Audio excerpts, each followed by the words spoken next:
Uma família, uma missão. Capítulo 19. O combustível produz perseverança. Hebreus 10, de 34 a 39. Porque não somente vos compadeceste dos encarcerados, como também aceitastes com alegria o espólio dos vossos bens, tendo ciência de possuirdes vós mesmos patrimônio superior e durável. Não abandoneis, portanto, a vossa confiança. Ela tem grande galardão. Com efeito, tendes necessidade de perseverança, para que, havendo feito a vontade de Deus, alcanceis a promessa. Porque ainda dentro de pouco tempo aquele que vem virá e não tardará. Todavia o meu justo viverá pela fé, e se retroceder, nele não se compraz a minha alma. Nós, porém, não somos dos que retrocedem para a perdição. Somos, entretanto, da fé, para a conservação da alma. Jesus retrocedeu alguma vez na vida dele? Claro que não. Será que eu e você já retrocedemos alguma vez em nossas vidas? Não sei quanto a você, mas eu já fiz isso muitas vezes. Imagino que você também tenha feito isso várias vezes. E por que fazemos isso? Porque a nossa carne é fraca, ela tende à morte. Ela não suporta a pressão. Qualquer que for a pressão, ela cede. Por que Jesus nunca retrocedeu? Porque ele é vida, e vida vence a morte. Por isso, jamais retroceda.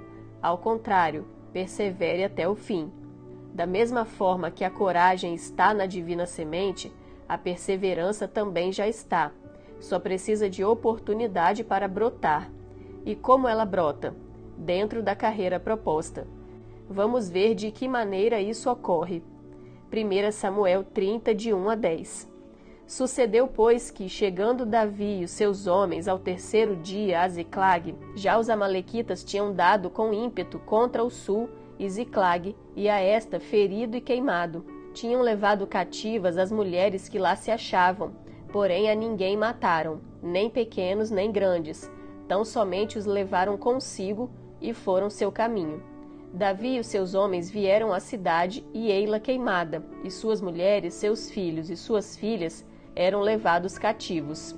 Então Davi e o povo que se achava com ele ergueram a voz e choraram, até não terem mais forças para chorar. Também as duas mulheres de Davi foram levadas cativas, Ainoã, a Jezreelita, e Abigail, a viúva de Nabal, o carmelita. Davi muito se angustiou, pois o povo falava de apedrejá-lo, porque todos estavam em amargura, cada um por causa de seus filhos e de suas filhas. Porém Davi se reanimou no Senhor, seu Deus. Disse Davi a Abiatar, o sacerdote, filho de Aimeleque: Traze-me aqui a estola sacerdotal. E Abiatar a trouxe a Davi. Então consultou Davi ao Senhor, dizendo: Perseguirei eu o bando? Alcançá-lo-ei? Respondeu-lhe o Senhor: Persegue-o, porque de fato o alcançarás e tudo libertarás. Partiu, pois, Davi, eles e os 600 homens que com ele se achavam, e chegaram ao ribeiro de Besor, onde os retardatários ficaram. Davi, porém, e 400 homens continuaram a perseguição, pois que 200 ficaram atrás, por não poderem, de cansados que estavam, passar o ribeiro de Besor. O que Davi estava fazendo quando essa falsa tragédia aconteceu na vida dele? Correndo a carreira proposta. Ele foi ungido rei como eu e você. A partir desse dia, o Espírito Santo se apossou dele, como aconteceu conosco quando cremos. Nesse tempo, o rei Saul estava perseguindo Davi. Para se livrar de Saul, Davi teve que se mudar para outro país, e nesse outro país, o rei lhe deu uma cidade chamada Ziclag, para morar juntamente com seus homens. Decorrido algum tempo, Davi se ausentou da cidade para lutar as guerras do Senhor.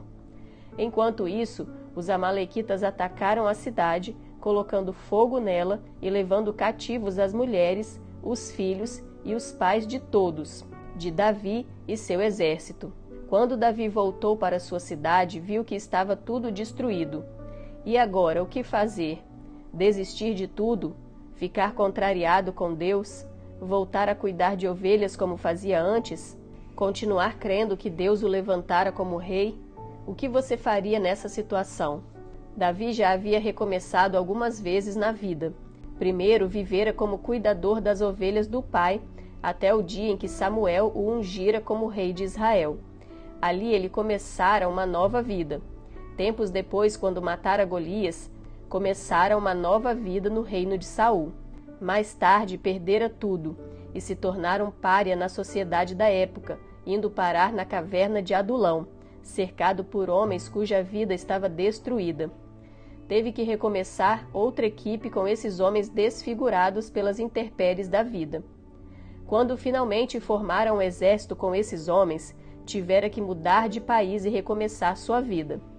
E ainda quando as coisas tinham se encaixado novamente, tudo havia sido destruído. Para piorar a situação, seu próprio exército queria matá-lo, pois achavam que ele era o culpado de tudo o que estava acontecendo. Você acha que Davi não estava cansado de tantos recomeços para ver tudo indo pelo ralo novamente? Daí a pergunta: o que fazer? Recomeçar? Nem sempre sabemos o que vamos fazer, mas o que não podemos fazer, isso nós já sabemos, pois já está escrito.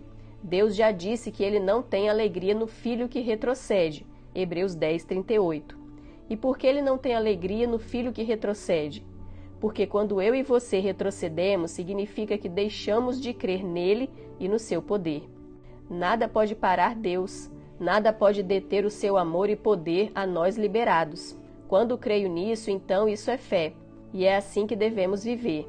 E essa fé vai liberar a perseverança que está dentro da divina semente, que precisa brotar e se amalgamar em nós. Davi tinha duas opções. Primeira, simplesmente desistir e ficar frustrado com Deus por não ter protegido seus bens e sua família. Segunda, se reanimar no Senhor seu Deus. Graças a Deus ele fez a escolha certa, se reanimou em seu Deus. Agora, fortalecido e cheio do Espírito, Davi procurou saber o que devia fazer. E Deus lhe disse para ir à luta, e assim traria de volta tudo o que o diabo havia roubado. Em outras palavras, recomece. E foi o que Davi fez. Foi à luta e trouxe de volta todas as suas coisas. Ele não parou e não desistiu só porque parecia que tinha perdido tudo novamente. O que Deus estava formando nele era perseverança, por isso ele precisava de tantos recomeços. Davi foi aprovado. A divina semente brotou e ele se tornou um vencedor, porque sempre se levantou após aparentes derrotas.